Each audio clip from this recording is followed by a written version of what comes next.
Hello. So earlier this week, I I went and had a look at a record shop in my city. It's the biggest record store in my city. It sells a mixture of new and used, probably more used than new.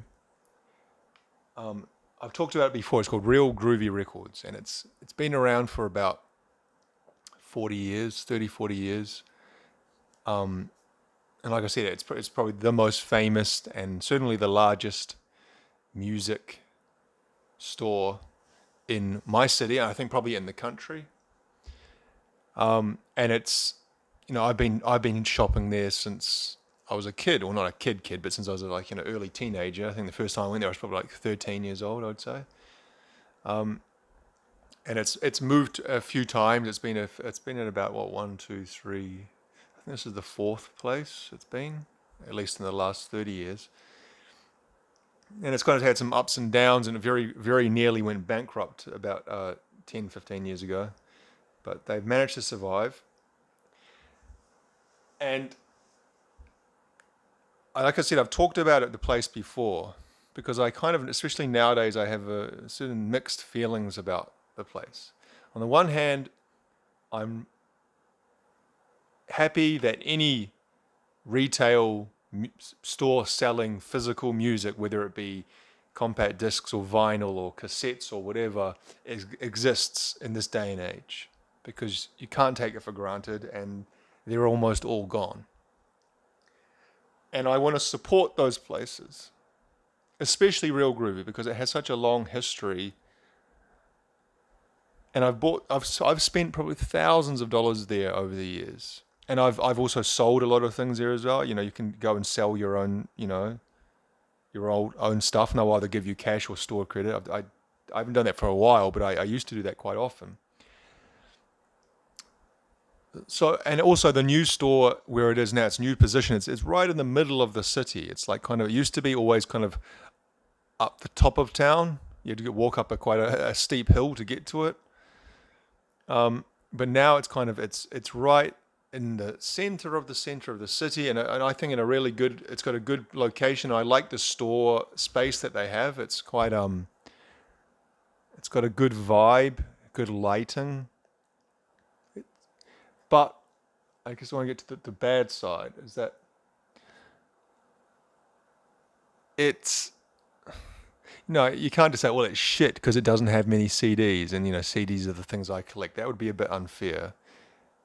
But it doesn't have many CDs. It's the floor space is given over to vinyl, and it's an economic decision. A business decision. I understand that. That's where they're getting their money. That's where most collectors are in nowadays, is into records, LPs, vinyls. They're not buying CDs at the same volume, and so CDs are kind of relegated. I shouldn't say relegated. There's a decent CD selection. Then there's kind of sale CDs as well. But if I talk about the actual CD selection itself, so like that, as in the one that they kind of mix a bit of new and used together, the prices of some of the stuff is just ridiculous. Absolutely ridiculous. And I'm sure they're not making massive profit on this stuff. I don't know what their margins would be, and I'm sure they're having to import a lot of the stuff. A lot of the music nowadays, because of distribution deals and that a lot of record labels don't exist or don't have local offices like they might used to. So they're having to import stuff at least from Australia, if not from the UK or Europe, US, Europe. So I'm sure there's with shipping costs it's expensive, but it's just I don't know. They don't have a great range to start with. I don't. It seems like this CDs are almost an afterthought for them. Just like some of like more recent releases of bands, and I would just in the past they would have had them, and you look and they don't have anything. Huge gaps. It's alphabetically ordered, and they have genres. They've got metal, alternative, electronic, hip hop, rock, pop, a few other ones. And you go so, for example, through the metal the metal genre section, which is tiny. It's like almost like basically just kind of one, I don't know what you call it, one section, one bin, one and a half. And it's just, yeah, they'll have massive gaps. You go through A, B, and you're going through A, and you're looking for a certain A. Or go, I was going through E, looking for Enslaved's latest release, Heimdall. Well, they didn't even have anything by Enslaved. I think they barely had anything in E. I don't think they had anything by Entombed. Just kind of these aren't like particularly obscure, unknown bands in a metal section. So it's almost like I feel it needs to be curated better. It seems like the vinyl is curated and there's a lot broader and wider availability, but with metal, or not metal, sorry, with CDs, it just seems like whatever they get in, they just stick it out, and if it sells, it sells. There was a copy there of Bathory's, Blood, Fire, Death, that has been there because I went and had a look there when it first moved locations. I can't remember when that was. Was that earlier this year or late last year? Whenever it first moved location to its new location, I went and had a look, and I flicked through, and I saw the Bathory album there. It was $34.95 for a new version of Blood, Fire, Death, which I think is a little bit overpriced.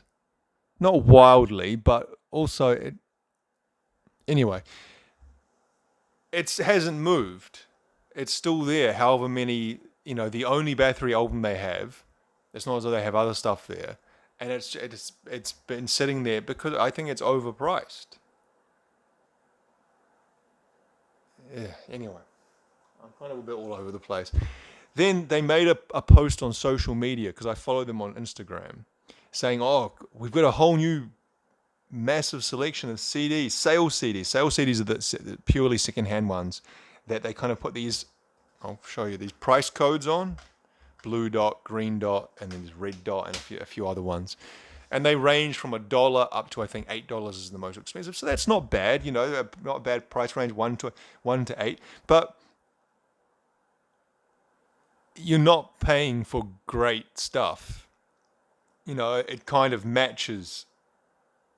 Every now and then you'll find something that's like a real bargain, but it's definitely got worse in the last 2 years. Their sales CD section, actually, I would have been about mid-2020,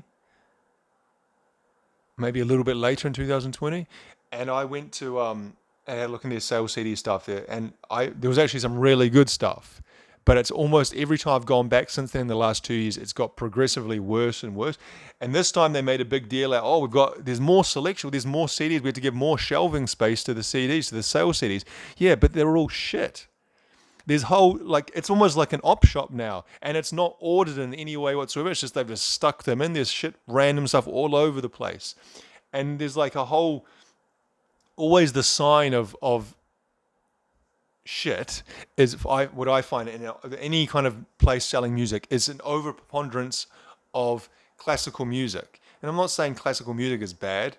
It's just classical music is a very niche market, and people buying classical music know what they want. And like, for example, Marbek's Music Store, which is another place downtown, they've got quite a big classical music section, but I think it feels like they have a very kind of a very, what do you call it? Like a clientele that's been with them for years and years, and they specifically know what they want and they order what they want. Whereas if it's just a whole bunch of random secondhand classical shit stuffed in shelves, it's going to be crap, because it's almost like they got like a bulk. They bought up a whole, like almost like an estate sale of someone who died, of just a whole bunch of random shit, and just stuck it on the shelves and hoping it sells. And it's when I go to a music store, I don't want to be I expect to have to be looking through things I don't want. That's fine, but at least give it some semblance of order. And I'm sure if someone's working there, watch back this video, they'll say, well, it is. It's put it in genres, but it's not. It's vaguely in genres, the sale CD stuff. But then you'll find shit that's not, it's way out of genre. Whole stacks of shit that's not in genre. It's like someone's just kind of made like a very kind of what's the word? I don't know. They've just made like kind of a bare minimum effort putting things in to start with, and then after it's like the job's got away on them, and they think, oh fuck it, and just stuck stuff in anywhere. And it's almost like I want to go through there and organize it myself. And then the pricing. The pricings are very random. So okay, these are the two sales CDs I got. I got the Raconteurs album, Broken Boy Soldiers. Now, this one, after I've just been complaining for 10 minutes, this was $1. And that is a good bargain. It's a good condition, so I can't complain anything about that. The Raconteurs for $1, not bad. Okay. The other one I got was Nathan Haines, one of his first albums. I'm not sure. I don't know if it's his first or one of the first. It's pretty early. This is from 1995. Nathan Haines is a New Zealand jazz saxophonist who has been around since the 90s. I think his dad was also a famous, or relatively famous New Zealand jazz musician. And this one has got, I guess, maybe one of his most well-known pieces on it, which is Lady J. He's got two mixes. He's got the video mix, which is I think they released that as a single, because I remember as a kid seeing that on TV. And then there's the theme, which is just a kind of instrumental without the vocal on it. But this was $4. The Green Dot Special is $4. Okay, so $4 for something that you wouldn't find easily. Actually, you do see Nathan Haines stuff around in op shops. I shouldn't say you don't find it. I've never seen this in an op shop, but I've seen some of his latest stuff. So I shouldn't say you'd never find it. So $4 is not bad. And $1, this is something that you would see more often. And you probably could eventually find this for $1.50, $2 in an op shop. But not bad. But really, oops, someone's just cutting the grass outside. Really, there wasn't much else that was really, that these are the best of the bunch out of a whole bunch of CDs. But it was just a lot of shit.